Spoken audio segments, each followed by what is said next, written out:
오늘 우리에게 주신 하나님의 말씀은 요나서 3장 1절에서 2절 말씀입니다. 여호와의 말씀이 두 번째로 요나에게 임하니라 이르시되 일어나 저 큰 성 니느웨로 가서 내가 내게 명한 바를 그들에게 선포하라 하신지라. 아멘. 허영진 목사님께서 누가 그들을 돌보시는가라는 제목으로 하나님의 말씀을 전하시겠습니다. 평안하셨습니까? 요나 이야기 두 번째입니다. 요나는 니느웨에 가서 심판을 선언하라 이런 하나님의 말씀을 버리고 도망쳐 버렸습니다. 요나는 니느웨와는 정반대인 다시스로 가기 위해 욥바로 내려가고 그곳에서 다시스로 가는 배를 타버렸습니다. 우리는 지난주에 요나의 이야기를 보면서 과연 하나님의 말씀을 거역하는 요나에게 무슨 일이 일어날까? 또 그렇다면 요나가 이렇게 도망쳐버렸다면 심판이 선언되어야 할 니느웨는 심판이 선언되지 못하게 되는데, 그렇다면 니느웨에는 어떤 일이 일어날까 의문을 가져본 적이 있었습니다. 지난주에도 이 두 가지 점에 대해 같이 살펴본 적이 있었지만 오늘 더 그 말씀을 더 보도록 하겠습니다. 2장의 마지막 절에서 우리는 니느웨의 인근 해변일 것으로 추정되는 곳에 물고기에 의해 토해지는 요나를 봅니다. 2장의 전반적인 내용은 물고기 뱃속에서 드리는 요나의 기도입니다. 요나는 하나님의 얼굴을 피하려 도망했지만 그의 도망은 성공하지 못했습니다. 오히려 바다로 던져지는 것으로 그의 도망은 끝이 나고 말았습니다. 하나님의 은혜로 물고기에 의해 건짐을 받지만 지옥과 같은 물고기 뱃속에서의 사흘을 또 견뎌야 했습니다. 물고기 뱃속에서 드리는 요나의 기도는 절절하기만 합니다. 요나의 기도에는 인생의 밑바닥까지 추락한 그런 사람이 가지는 절망이 가득합니다. 요나의 이야기는 1장에서부터 한 가지 흐름이 있는데요. 하나님 말씀을 거역한 요나는 계속해서 내려가고 있다는 것입니다. 1장에서 요나는 하나님을 피하여 욥바로 내려가고 또 배에서는 배 밑바닥으로 내려가고 이제 2장 6절에서 보면 산의 뿌리까지 내려갑니다. 산의 뿌리까지 내려가고 내려갈 수 있는 가장 밑바닥까지 내려간 요나를 6절 후반부는 땅이 빗장으로 막고 있다 이렇게 말씀하고 있습니다. 이와 같은 표현들은 요나의 상황이 점점 나빠지는 거죠. 점점 나빠지다가 이제는 도저히 빠져나올 수 없는 스올의 뱃속, 즉 죽음의 영역까지 떨어졌음을 의미합니다. 2절에서 요나는 스올의 뱃속에 있습니다. 또 6절에 요나는 구덩이에 빠졌습니다. 요나는 죽은 자들이 자리 잡는 지하 세계와 같은 곳에서 기도를 합니다. 아니 기도밖에는 할 수 있는 게 없었습니다.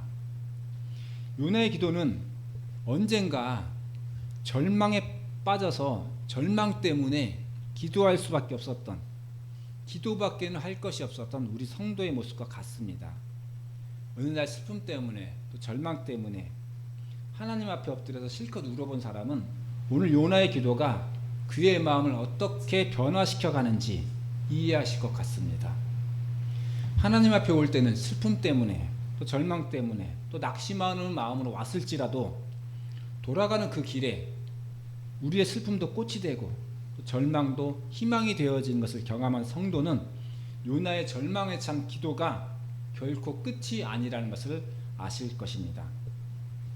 2절에서 요나는 고난 때문에 여호와를 부르고 여호와의 음성을 듣습니다. 지옥의 뱃속에서도 주님의 음성을 듣습니다. 7절에서 영혼이 피곤합니다. 그러나 그의 고난은 여호와를 생각하게 하고 여호와를 부르게 함으로 그의 기도가 주께 이르고 9절 말씀에서는 오히려 주께 감사하며 구원은 여호와께 속하였음을 고백하는 과정에 이릅니다. 요나의 기도는 우리 성도의 기도입니다. 우리는 평안할 때는 주님을 잊고 지내다가 고난이 오면 주님을 찾습니다. 우리가 고난과 외로움 때문에 주님을 찾을 때 주님은 우리를 외면하지 않으시고 응답해 주시는 그 주님의 음성을 우리는 들었습니다. 우리가 기도할 때 내가 있는 곳이 그 어디든 상관없이 주님은 우리와 함께 해주셨고 위로해 주시는 주님의 손길을 우리는 느꼈습니다. 기도를 통하여 나는 주님을 만날 수 있었고 그곳이 어디이든 감사할 수 있었습니다. 하나님이 이 세상에 살아계시다는 그 이유 하나 때문에 우리는 소망을 가지고 오늘까지 살아올 수 있었습니다. 요나서의 극적인 설정은 우리 삶의 모습입니다. 요나가 오늘의 상황에 이르게 된 것은 누가 시킨 것이 아니지요. 하나님이 요나에게 시험을 내려서 요나가 이 상황에 빠진 것이 아니지요. 오로지 전적으로 본인의 탓이었습니다. 하나님이 자기에게 준 사명을 피하기 위해서 도망자의 길을 택했을 때부터 예정되어 있었던 것입니다. 요나 이야기에서 우리도 언젠가는 부딪혀 봤을 그런 고난 또는 우리 삶에서 앞으로 우리가 부딪히게 될 그런 삶의 고난에 대해 성찰해 보게 됩니다. 이 고난이 원인이 어디서 왔는지, 하나님과의 그런 관계에서 왔는지, 아니면 또는 다른 원인 때문에 나에게 고난이 왔는지 생각해 봐야 합니다. 따라서 만약에 인생의 그런 어떤 과정에서 나에게 고난이라고 생각하는 그런 단계가 왔다면 먼저 자신을 돌아보고 또 하나님께서 그 일을 바로잡아 주시기를 오늘 요나처럼 겸손한 마음으로 구하는 그런 기도가 필요합니다. 2장 2절에는 기도의 응답에 대한 요나의 간증도 있습니다. 내가 받는 고난으로 말미암아 여호와께 불러 아뢰었더니 주께서 내게 대답하셨고 내가 스올의 뱃속에서 부르짖었더니 주께서 내 음성을 들으셨나이다. 뜻밖에도 또 전혀 우리 성도들에게는 전혀 뜻밖이라고 말할 수 없지만 요나는 극한의 상황에서 구절을 통하여 구원은 여호와께 속하였나이다 라고 고백합니다. 요나의 고백은 마치 우리 기도의 마침표와 같습니다. 여러분은 기도할 때 어떻게 기도하십니까? 기도하는 그런 모습, 또 기도하는 내용, 이런 것들은 우리가 다 다를 수 있습니다. 하지만 우리 기도의 마지막은 하나님의 주권을 인정함으로 끝나게 되어 있습니다. 내 삶이, 나의 구원이, 또 나의 고난도 주께 속하였음을 고백하는 요나의 기도는 고난 중에도 주님으로 말미암아 기쁨을 얻는 성도의 기도하는 모습입니다. 이제 요나는 니느웨 인근 해변에 물고기에 의해 토해짐을 받습니다. 그리고 그곳에서 두 번째로 하나님의 말씀을 받습니다. 일어나 저 큰 성읍 니느웨로 가서 내게 명한 바를 그들에게 선포하라. 요나의 며칠은 마치 회전하듯 처음에 그 장면으로 돌아가 있습니다. 이제 요나는 두 번째 기회를 얻습니다. 요나는 여호와의 말씀대로 일어나 니느웨로 가게 됩니다. 요나서는 니느웨의 크기에 대해 강조합니다. 1장에서도 3장에서도 4장에서도 크다는 표현을 사용합니다. 특히 본 3절에서는 하나님 앞에 큰 성읍이라고 표현하고 있습니다. 하나님 앞에 큰 성읍이라는 표현은 니느웨가 그만큼 크다는 표현이죠. 그만큼 크다는 것을 상징하지만 역사학자들은 그만큼 크지 않았고 이것은 과장된 표현이라고 보고 있습니다. 제가 저번 주에 요나서에 편집된 시기는 포로기 이후라고 그랬습니다. 그래서 포로기 이후에 쓰여졌다면 그 당시에도 이 시대는 요나의 시대는 굉장히 오랜 옛날이죠. 오랜 옛날이었기 때문에 그 오랜 옛날에 아수르의 수도에 대한 어떤 극적인 효과를 주기 위해 좀 과장되게 표현했다 이렇게 보는 거죠. 요나서는 말합니다. 니느웨는 사흘 동안 걸을 만큼 하나님 앞에 큰 성읍이었다. 하나님의 말씀대로 니느웨에 들어간 요나는 그의 사역을 수행합니다. 그런데 요나의 사역은 누가 봐도 열정이었고 형식적으로 하는 사역으로 보입니다. 그는 사흘을 걸어야 하는 니느웨를 단 하루 동안 다니며 외치고 있습니다. 40일이 지나면 니느웨가 무너지리라. 목사가 주일 예배를 드리는데 주일 예배 설교를 할 때 창의적인 열정 없이 그냥 형식적으로 설교문을 작성해 와서 그 설교문을 쭉 읽어 내려간다면 그런 설교에서 하나님의 말씀을 듣는 성도가 생기기 어려울 것입니다. 그런데 만약 그런 상황에서도 목사가 성의 없이 읽어 내려가는 그런 설교문에서도 그 성도는 하나님의 말씀을 들을 수가 있어요. 그런 일이 있을 수 있겠죠.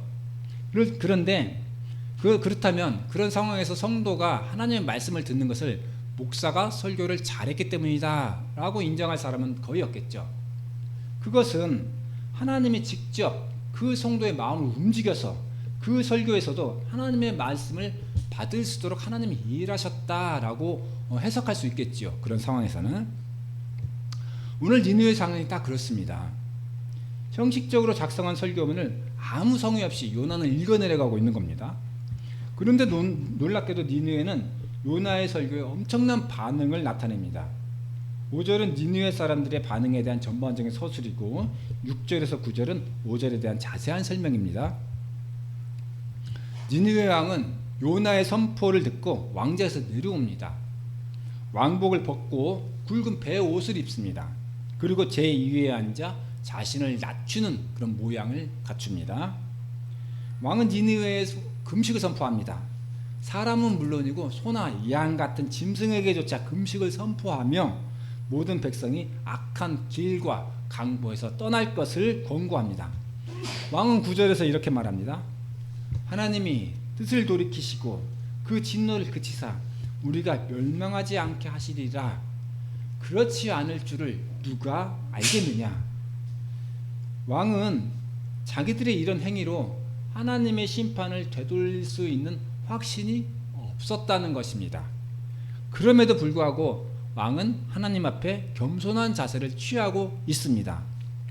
다만 왕은 지금의 상황에서 이것이 자기가 할 수 있는 최선의 행동이라고 생각했던 것입니다. 하나님 앞에서 악행을 멈추고 낮아지는 모습으로 하나님의 은총을 간구하는 것 외에는 할 수 있는 것이 없다라고 생각했던 것입니다. 요나의 이야기는 하나님의 니느웨에 대한 심판을 외치라는 그런 말씀으로 시작하고 있습니다. 그리고 그 이야기가 이 요나서의 이야기의 주요 골격입니다.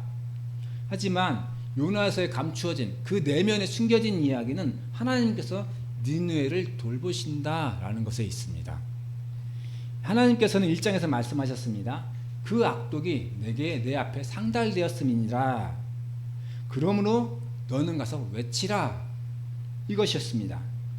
요나가 니느웨에서 외쳐야 될 소리는 40일이 지나면 니느웨가 무너지리라 하는 말씀이었습니다. 무너진다는 낱말의 원어는 창세기에 보면 소돔과 고모라 이야기가 나오는데 소돔과 고모라를 향하여 유황과 불을 비같이 내리실 때 그때 사용하신 단어가 이 무너지리라는 단어입니다. 우리는 이미 지난 설교를 통해서 니느웨가 얼마나 악한 곳인지 살펴본 적이 있습니다.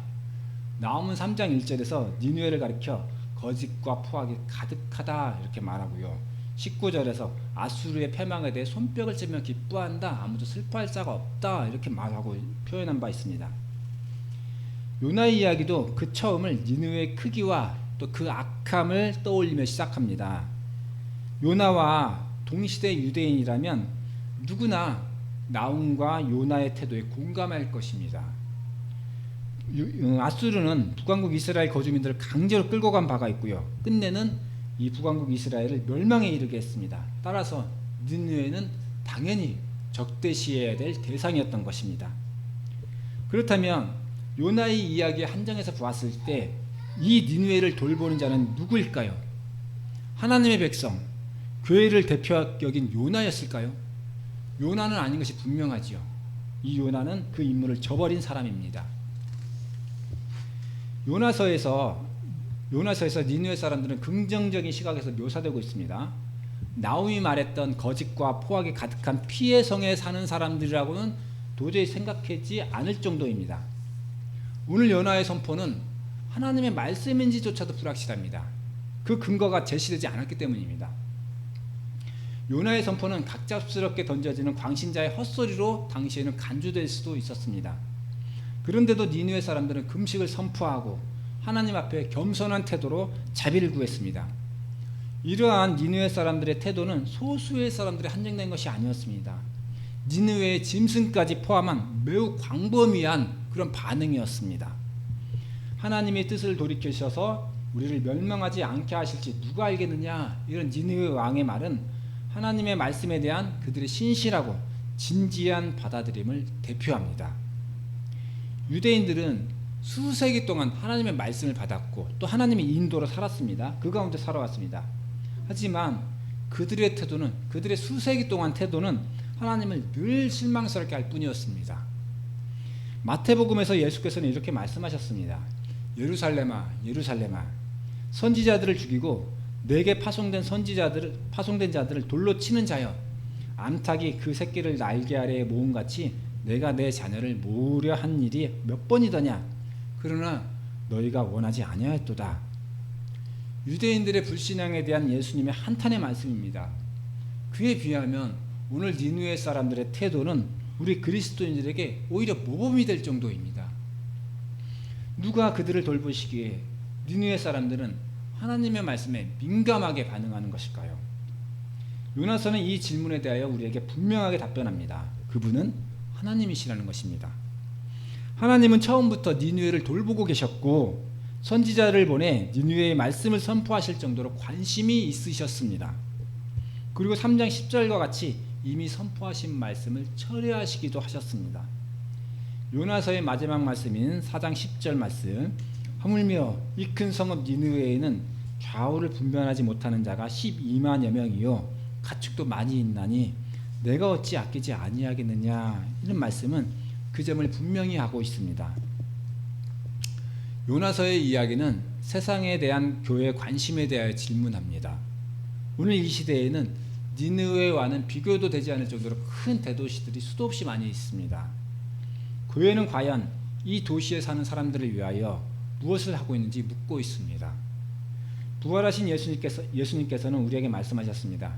세상 모든 민족으로 제자를 삼아라. 내가 세상 끝날까지 너희와 항상 함께 있으리라. 예수님의 말씀은 우리에 대한 돌보심에 대한 말씀이면서 세상에 대한 우리의 태도에 대한 명령이십니다. 세상을 섬기고 이렇게 돌봐라.